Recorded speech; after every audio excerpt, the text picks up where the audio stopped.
Greetings, fellow scribes! Welcome back to the archive! This week, I continue my series going through the Pantheons of Scion 2nd Edition, at least the ones that are presented in the core book, with one of the more difficult Pantheons to research. And yes, that's the thing. All these Pantheons, I've been doing research outside of what's in the game book to offer a little bit of greater perspective. Well, the Manitou of the Anishinabek, I'm not sure what name we would know their tribal origin as, although I do know that they are connected in some way with the Iroquois.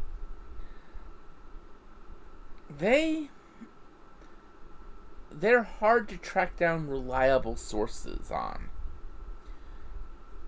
So I'm going to have to be actually relying on what is presented in the Scion book to talk about them.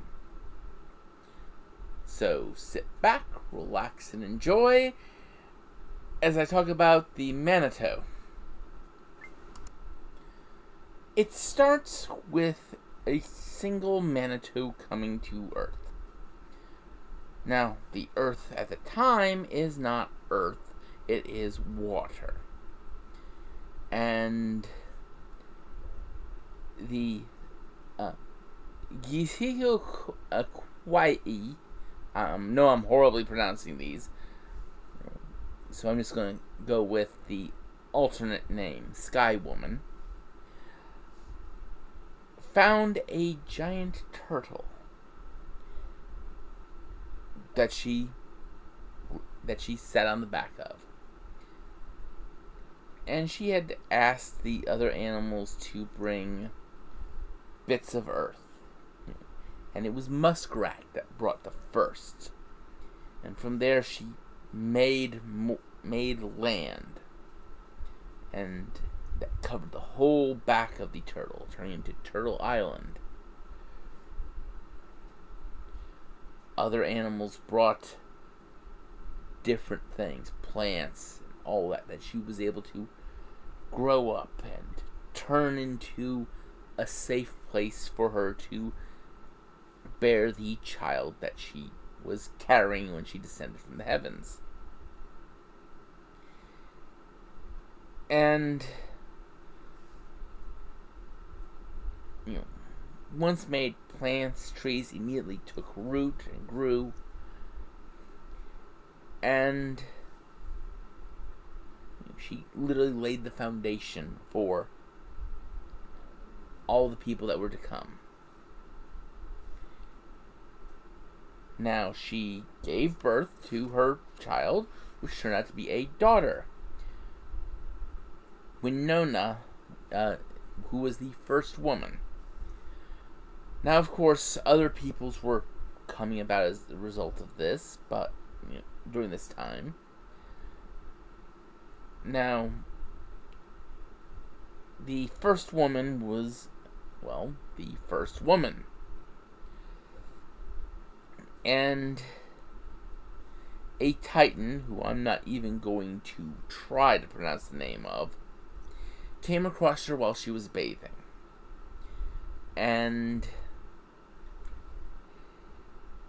he made her bear him 4 sons. These 4 sons, 2 of them were trained by him. One was disowned, and one he didn't even think to notice. The firstborn son, we'll just call the warrior. He took after his father. And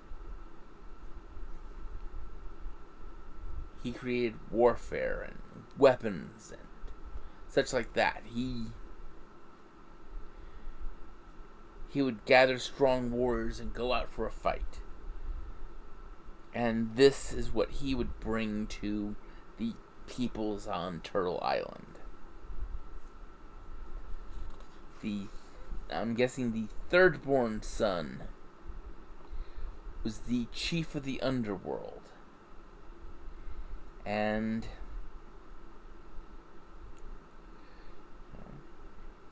he began seeking out the places where the other Manitou dwelled, so he could hear their stories. He began looking for ways to help the peoples communicate with the Manitou.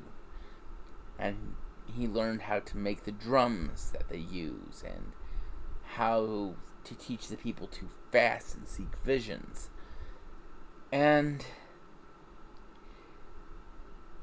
he didn't get to meet his other brothers until the fourth brother's wedding. And at that wedding, the warrior was appalled at the lack of manliness in his brothers, because one, I'll get into them in a bit, but the chief of the underworld defended his brothers and said that he would prove that he was manly, and he went out to fight a great beast in a canoe, and he drowned. The youngest brother's tears brought him back as a phantom, and the elders of the dead were moved by him when he returned and asked him to be their leader.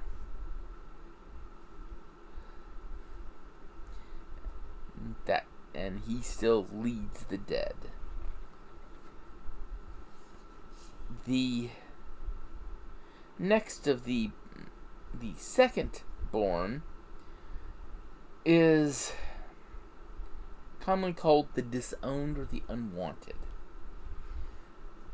He had no interest in warfare. He could not stand the sight of dead, in fact. What he became was a dancer. Dancer and artist. He created many dances, including the hoop dance. And from there he taught these to his peoples, creating the meaning for them. The stories that are told through the different dances. And then the fourth and final son can be called the prototype of man.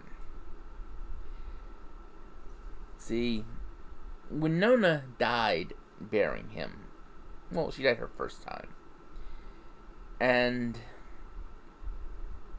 Sky Woman was the one who raised him. He did not have either a mother or a father, so he was always kind of childlike. Because his father, with his mother dead, had no interest in training him, or teaching him anything, or even associating with him. So, you have someone who has great power because he's a Manitou, and doesn't have the balancing guides of his parents. And he wanted to be loved by the people. And so he would try. And sometimes he'd do something right. Sometimes he would fail. And his great power would cause his failures and his successes to go horribly wrong or right. See him accidentally raising his brother from the dead as a phantom and ghost. And then there was the point where he accidentally kind of flooded the world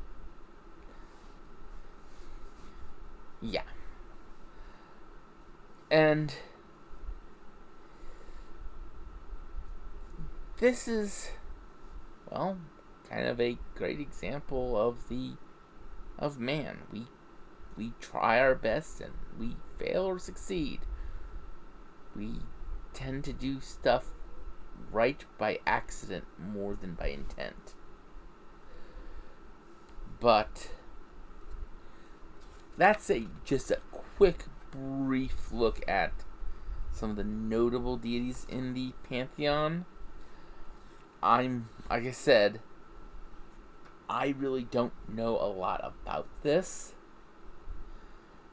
I know that the author for this section actually had connections to do research I can't do. So, I'm going to trust that this is at least respectful of the beliefs. Now, we get to talking about the mechanical side of things. The Pantheon has as its virtues pride and dream. Let's be honest, they are proud. When you really get down into it, many of them are descended from a Titan. I mean, they are a Pantheon. They're not Titans, but they know that they come from one or a couple, but they are a proud people. And yet, they also have a belief that they have a purpose. That purpose is presented to them in a dream, and in the dreams that they can give to others. And they're always kind of fidgeting about. They don't like to stay in one place because they want to do what their dream tells them. And this, remember, goes back to what was taught and brought to them by the third-born son. And generally speaking, they've met the Tuatha De Danann and the Aesir in the past, and there's tenuous respect between them, but at the same time, they don't completely get along well with them. It's very much on an individual relationship, and the one thing is that they try to avoid the Teotl, the gods of the Aztec. The Aztec basically see them as barbarians, and so and they kind of see the Teotl as being obsessed, intense, and uptight. Now, what's probably their greatest interest is their weakness is their interest in the other pantheons, because they're trying to reach out to the other pantheons, giving dreams to people to reclaim their culture and lineage. And this means that new songs and new traditions are going to have to be created, and some things have to be destroyed. And they are very traditional people. Well, their pantheon's very traditional. And so they're having to deal with convincing their peoples to adopt the new songs and new stories. And that's pretty much the Manitou. I know I've probably gotten things wrong or misinterpreted things somewhere along the line.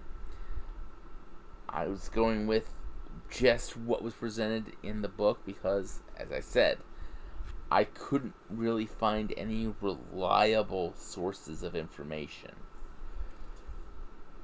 Unlike a lot of the other Pantheons, it's really hard for a non-First Nations person to find information about First Nations, deities and stories, let alone pronunciation guides.